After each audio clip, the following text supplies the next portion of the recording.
Exodus underway in the Nevada desert after those heavy rains left thousands of people at Burning Man stranded. We felt for these people for days. Burning Man brings in tens of thousands to the Black Rock Desert just north of Reno each and every year. But a half inch of rain on Friday turned that giant party into this mud mess. Brooke Schaefer is looking at what's next as everybody finally heads home. The exodus continues here in Black Rock City, Nevada. We talked to park rangers who said that next year you can probably expect some emergency protocol changes. But other than that, they said Burning Man will continue. We're getting out of here. In Nevada this morning, burners no longer stranded at the Burning Man Festival are heading home. Those flying told they'll need to put their mud-caked suitcases in plastic bags before checking in. I think there were probably some people that are a bit anxious about getting out. Like some people,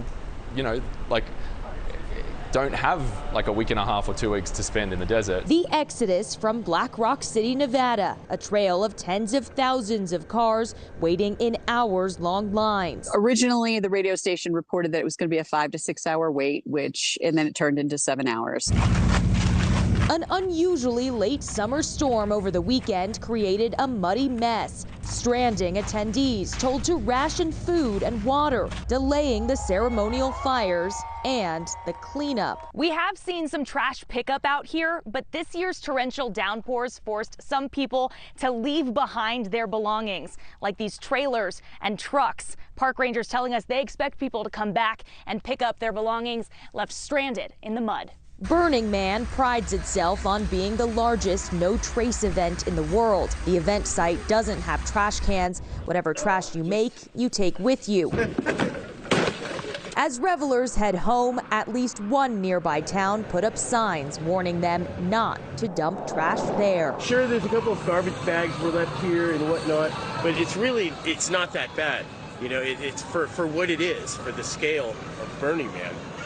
The ramifications are minimal. They really don't. They affect some people. There's always going to be somebody that, that complains. As of Tuesday afternoon, there were still 36,000 people at the event site, many of them waiting in that miles-long line just to get home. In Black Rock City, Nevada, Brooke Schaefer, NewsNation. Thank you for watching. Go to newsnationnow.com to find NewsNation on your television provider. And don't forget to click the red subscribe button below to get more of NewsNation's fact-driven, unbiased coverage.